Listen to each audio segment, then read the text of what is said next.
Hello visuals, welcome back to Pokemon Thursday, the day of the week where we talk about anything Pokemon. Now today we have a hate list on Pokemon. That doesn't mean I hate Pokemon, I love it. But this is a franchise that's been around for years. It's got aspects that we all love, it's got games that we all love, but it's also got aspects in games and parts of it and Pokemon that we don't like. But anyway, I'm going to take a little twist. Instead of like, here's my 5 worst Pokemon, here's my whatever.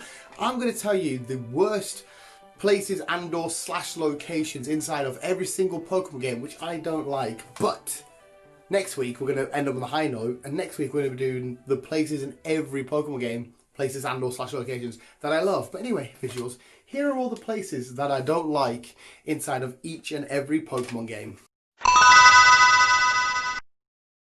Red, blue and yellow, and obviously their other counterparts, respectively, Fire Red, Leaf Green, and the Let's Go games. But it's the Silph Co building.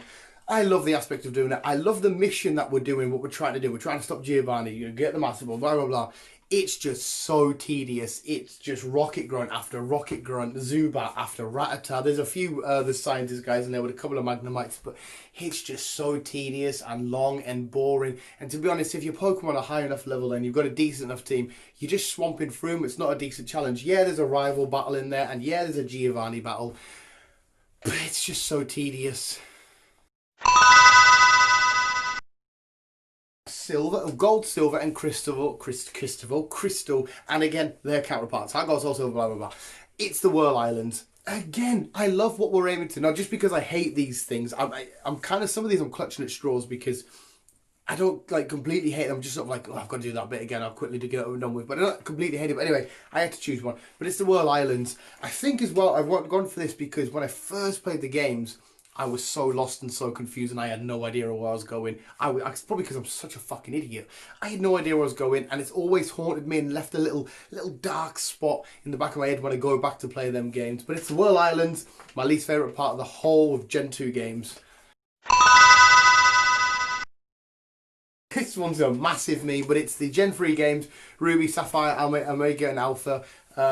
Too much water. And Emerald, too much water. It quite literally said, I love water and I love exploring water, but during that it was just so tedious. I know IGN, you know, already hashtagged it and quite too much water and stuff. 7.7? There is too much water though. I like the fact that we could go underneath and explore, but it meant loads more trainers. You just caught out. It just kept going on and on and on and on and on, and it really did my head in. Sorry, Hoban Games. Diamond, Platinum, Pearl, it is Route 216, Snow Point City basically. And again, I love the snow, I love the Pokemon you can encounter there, but it just felt so tedious, and it felt really claustrophobic. I don't know if you guys felt the same way. You get there, some bits you're covered in snow and stuff, and it just sort of felt really claustrophobic, and it felt like it took me, when I first ever played it, so long to get through it. I'm just like, is this going to end? I want to get back to a city, I want to get back to a normal looking route.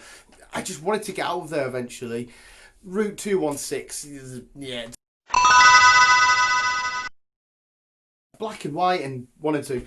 Giant Chasm. Now why? It's a small area, it's Chiron related, there's some big battles that happen there, but Giant Chasm. Again, I think when I first played, because I'm a fucking idiot, I kept getting stuck in between all of them, falling down trees, and no matter which way I went, how do I get out of here, which way am I going, what am I doing here, I just kept getting stuck behind the trees, and because of that reason, it's just always taunted us and haunted us. Giant Chasm, again, picking at straws here, clutching at straws, picking at whatever it is.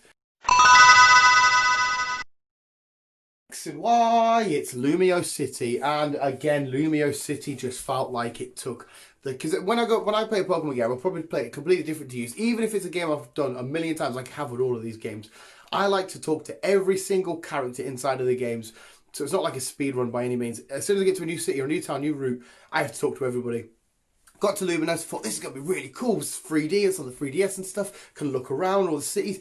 But oh my god, it just kept going in that big circle. Then you go in one and a big more circle. There's shops everywhere, there's people everywhere. And I'm like, when is this ever going to end? There's so much. I love the idea of it. I love the fact that the gym's right in the centre of it. It is Betis. It's beautiful. It's amazing. It was just going on forever and ever and ever and ever and ever.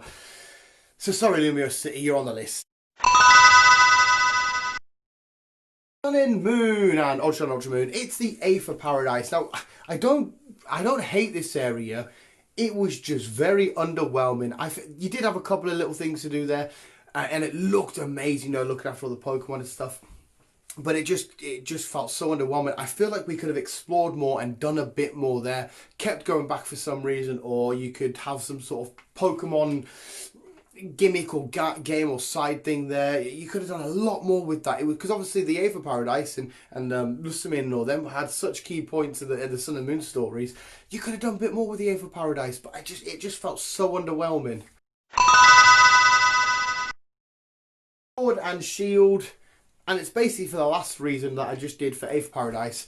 Widen. It's where the final battles take place, where you're gonna become champion. It's cool. Got the Ferris wheels. Got all this stuff. But for such a massive big area and at the top of Galar and all this big massive place, it felt again proper lackluster. Like there wasn't a hell of a lot more to do there. Yeah, you do your league stuff. And then that was you pretty much done with it. You did have to go through the big tower and do some shenanigans there, can't remember the name of the tower. But it just felt like you could have chucked so much more in there. A park you could go in. You could chuck in some kind of Battle Frontier related thing in there. You could chuck in it's such a beautiful, massive, big area, and it definitely is like London-esque. You could have just done so much more.